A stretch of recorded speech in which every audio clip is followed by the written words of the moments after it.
Hey everyone! Today we are going to be looking at the KBDFans 67 Lite custom mechanical keyboard. With a price tag of $129.99 US, will this be the new standard for entry-level custom mechs? Let's find out. Now, a couple of things off the top.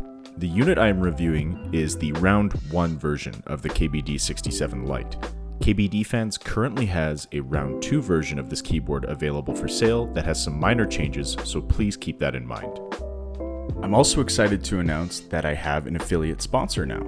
If you go to KeebsforAll.com and use the promo code Patrick at checkout, you'll save 5% off of your order. It's a great way to support the channel as I get a small kickback from your purchase. And if you're going to buy some keyboard stuff anyway, you might as well save a couple bucks doing it. Thanks to KeebsforAll for the support, and back onto the video. Right off the bat, you get this KBDFans branded carrying case, which is actually really nice. It's got a rigid exterior that works really well for transporting your keyboard and keeping everything together. I could definitely see using this for taking my keyboard to a LAN party or to a local meetup. Opening up the case, you get some additional rubber gaskets, a couple of warning cards, spare screws, feet, and a mini screwdriver, a pretty nice USB-C cable that has this retro vibe, and of course the keyboard itself, all pre-assembled. This is a very light board. Without switches or keycaps, the board comes in at just over 408 grams.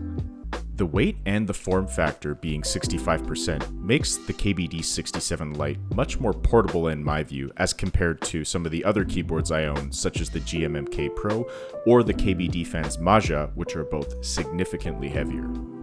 Due to the fact that the case is 100% plastic, there's also a lot more flex in this keyboard. I don't personally see this as a bad thing because additional flex can be a personal preference, especially with linear switches in my experience.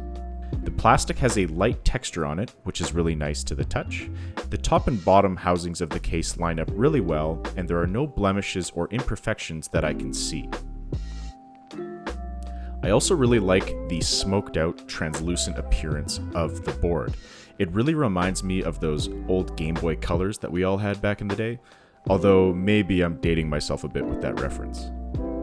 The stabilizers that are provided are genuine cherry screw-in stabilizers that come factory lubed.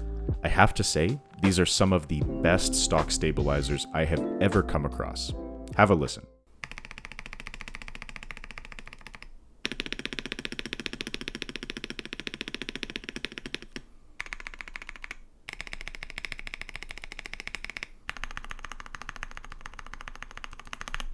I didn't actually do anything to these stabilizers for this video because I was so impressed. I might lube them myself or even try the Holy mod with these stabilizers in the future, but for now I am really satisfied with this factory lube. Now that being said, your mileage may vary as factory lube can be the most inconsistent thing from keyboard to keyboard, but for me, this is excellent. Opening up the KBD67 Lite is pretty straightforward. There are 8 case screws, 4 along the top and 4 along the bottom. Once you've removed those case screws, you will see an additional 9 screws connecting the PCB to the polycarbonate plate. Once you remove these, it will reveal the foam in between the plate and the PCB, and then removing the PCB from the bottom half of the case will also reveal some case foam. I had to use the tool provided by KBDFans to remove the case screws, as my own personal mini screwdriver, the bit was not long enough to reach the back screws, which are fairly recessed in the board, so just keep that in mind. Installing switches onto the KBD67 Lite is a total breeze. Here, what I'm doing is I'm making sure to apply equal pressure to the back of the PCB while I'm inserting the switch. The reason why I do that is it allows and ensures a nice flush connection with the switch and the PCB. Now, you can install switches into the KBD67 Lite fully assembled. However, on the number row, you might find that you will require extra force to insert the switch, and also that the switch might not sit totally flush when you do so. Applying pressure on both sides of the PCB and the switch itself when installing really helps to eliminate this issue, and also helps to not bend your switch pins nearly as often. Now, I wanted to provide a fairly full overview on how this board sounds, so I did try out 3 different styles of switches for this review: a tactile, a linear, and a clicky switch. As this board is hot swappable, it is really easy to pull off and install new switches.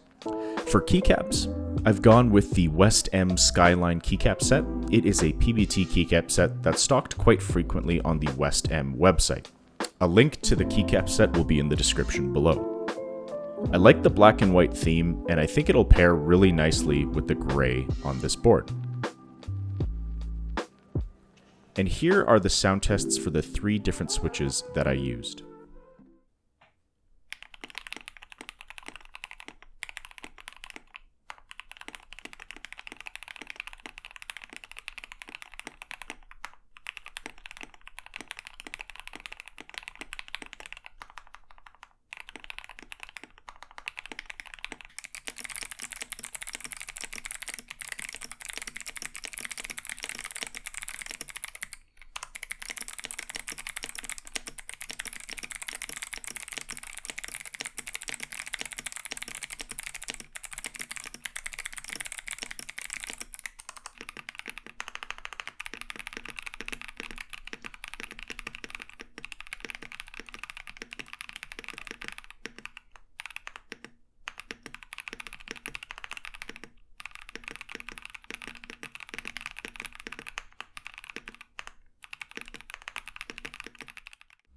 So what do I think about the KBD67 Lite?